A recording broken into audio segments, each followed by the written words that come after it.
The airport gate was loud with last-minute announcements, rolling suitcases, and the impatience that always hangs in the air before boarding. A black girl stood at the counter with her passport in hand, calm, quiet, doing exactly what she was told. The gate agent barely looked at her before frowning, flipping through the pages too roughly. Words were exchanged short, sharp, dismissive. Then, without warning, the agent did something no one expected. She grabbed the passport and tossed it into a trash bin behind the counter. Just like that. Gasps rippled through the crowd. Time seemed to freeze. A passport isn't just paper, it's identity, freedom, proof of existence. The girl stood there, eyes fixed on the bin, heart pounding, surrounded by strangers who didn't know whether to speak or stay silent. Some assumed it was a mistake. Others knew it wasn't. The agent crossed her arms, confident, as if she had just proved a point. But what happened next, what the girl did seconds later, would turn that confidence into panic and leave the entire airline scrambling to undo a decision that should never have been made. This isn't just a story about a passport being thrown away. It's about power being abused in plain sight, and the quiet strength it takes to respond without losing yourself. The girl in this story wasn't loud. She wasn't aggressive. She didn't beg or scream. She understood something many people don't, that dignity, combined with knowledge, is dangerous to those who rely on intimidation. As the crowd watched, unsure of how this would end, she reached for something that changed the entire situation. In a matter of moments, supervisors would rush in. Rules would suddenly matter. And an airline would realize that one careless act at a gate had just exposed a much bigger problem. Stay with me. This story isn't just shocking. It's a reminder that when someone tries to take away your identity, the way you respond can shake an entire system. Asterisk, the airport terminal buzzed with the restless energy of travelers, trying to make tight connections. Boarding announcements echoed off the walls, and a long line formed at the gate. A black teenage girl named Aaliyah stood patiently near the counter, pack at her feet, passport already open to the photo page like she'd been taught. She was traveling for the first time alone, nervous but proud. Her mother had reminded her to stay calm, speak clearly, and follow instructions.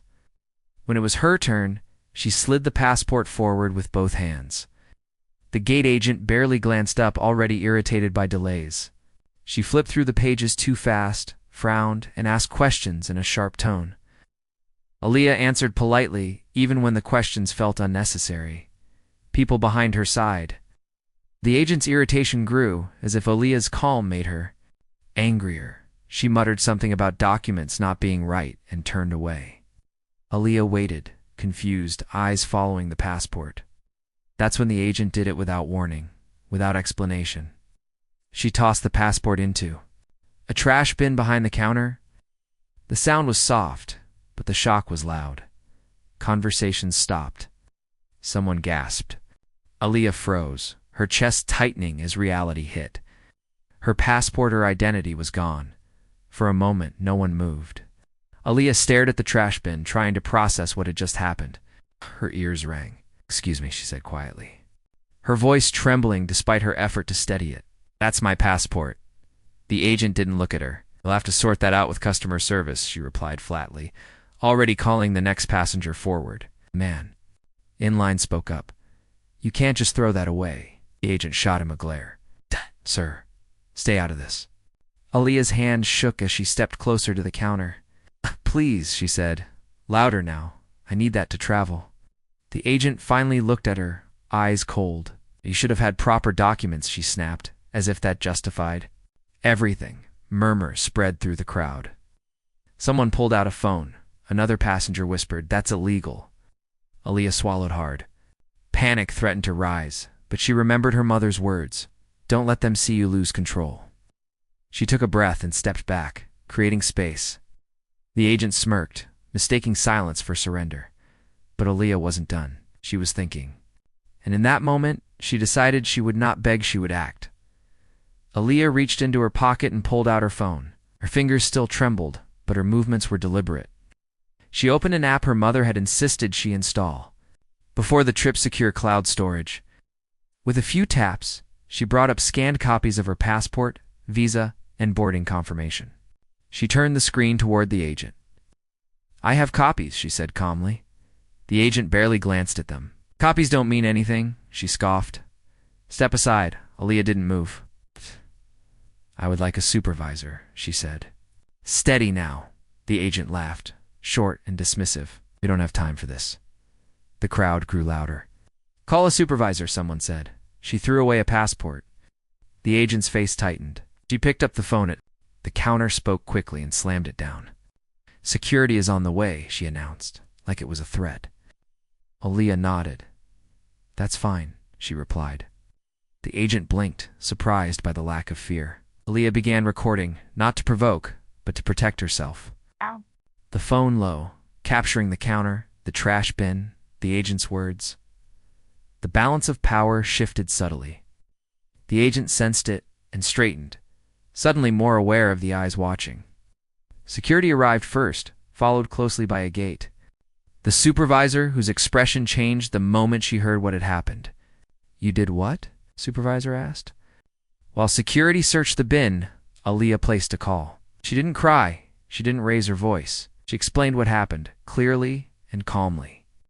The supervisor listened closely as she overheard the conversation. Aaliyah said. Into the phone, I'm at gate 42. They threw my passport away. She paused, listening. I recorded everything. The supervisor's phone rang moments later. Oh, sheesh, she answered, her tone shifting from authority to caution. Yes, ma'am. I understand. We are retrieving it now. She hung up and turned to Aaliyah. Your aunt will be speaking with airport management, she said. The agent swallowed hard. This is getting blown out of proportion, she muttered. The supervisor didn't respond. Security returned, holding a clear bag. Inside it was the passport, slightly bent but intact.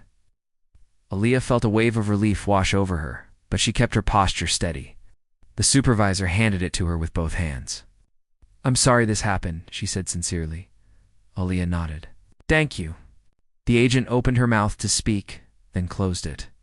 The supervisor turned to her sharply. Step away from the counter. The words were quiet but final. The crowd watched as the agent complied, her authority gone. Aaliyah looked down at her passport, then back up, realizing she had done something important, not just for herself. Airport management arrived quickly after that. Suits, badges, serious expressions. Aaliyah was escorted to a nearby desk, offered water, asked if she needed anything. The contrast was striking. Minutes earlier, she'd been dismissed. Now, everyone was careful. Management reviewed the footage from Aaliyah's phone and the gate cameras. The room fell silent as the moment played back, the passport tossed away, the dismissive tone. One manager shook his head. This is unacceptable, he said. The agent was asked to provide her account. Her voice lacked confidence now, explanations tangled and defensive.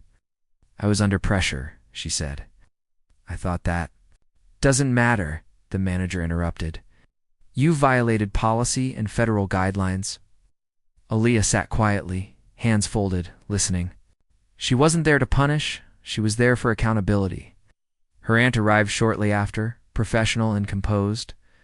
She spoke calmly, outlining the seriousness of discarding a passport. The airline's legal representative nodded, taking notes. The decision came swiftly. The agent was removed from duty pending investigation. A formal apology was issued to Aaliyah. Compensation was discussed, but Aaliyah surprised them. I don't want money, she said. I want this not to happen. To anyone else? The room went quiet again. The manager nodded slowly. Understood, he said, and agreed. As boarding resumed, the mood at the gate had changed. People looked at Aaliyah with quiet respect. A woman approached and whispered, You were so brave. Aaliyah smiled politely but felt tired. Standing up for yourself takes energy. The supervisor personally escorted her to the jet bridge. Your seat is ready, she said. And again, I'm sorry. Aaliyah thanked her and paused. I just want to travel, she said. That's all. On the plane, she settled into her seat, passport safely tucked away. Passengers avoided eye contact now, some out of embarrassment. Aaliyah looked out the window, watching ground crews move with practiced precision. She thought about how close she'd come to missing her flight, and how easily it could have ended differently if she hadn't known her rights. She texted her mother, "I'm okay. I handled it." The reply came instantly, "I'm proud of you." Oh. The words steadied her more than anything else. Behind the scenes, emails were being sent, reports filed, procedures reviewed. The airline knew this incident wouldn't disappear. It shouldn't. Aaliyah wasn't interested in revenge. She wanted change. And change had begun right there at Gate 42. The flight landed smoothly hours later. As Aaliyah stepped off the plane, she felt lighter, not because the day had been easy, but because she had faced something unfair and didn't let it break her. She walked through the terminal with her head high, passport secure in her hand. Later, when asked about the incident, she explained simply, "I stayed calm because I knew I was right." Her story spread not as gossip, but as a lesson. A passport is more than a document. It represents freedom, identity, and dignity. Throwing it away is not a mistake, it's an abuse of power. The airline released a statement committing to retraining staff and reviewing conduct policies. For Aaliyah, that mattered more than apologies. She had learned something valuable too. Silence isn't weakness when it's paired with action. You don't have to shout to be heard. Sometimes the most powerful response is knowing your rights, standing your ground, and letting the truth do the rest. As she left the airport, Aaliyah looked back once, then forward. She was ready for her trip, ready for the world, and ready to keep choosing dignity no matter who tried to take it from her. As Aaliyah walked out of the airport that day, his passport safely in her hand, the noise and chaos of the terminal faded behind her. What stayed with her wasn't anger or fear or even relief, it was clarity. She hadn't raised her voice. She hadn't lost control. She had simply stood her ground, knowing that her identity was not something anyone had the right to throw away. Somewhere behind the scenes, an airline was being forced to look at its own systems, its own silence, and the damage one unchecked decision could cause.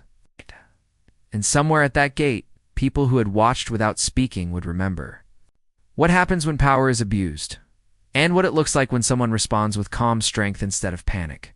This story isn't just about a passport or a flight. It's about dignity, accountability, and the importance of knowing your rights in a world that doesn't always treat everyone equally. The next time you're in a crowded place and see someone being dismissed, remember this moment. Silence protects the powerful, but awareness protects the vulnerable. If this story moved you, share it, talk about it, okay? And never forget, no one has the right to take away your identity, your voice, or your place in the world.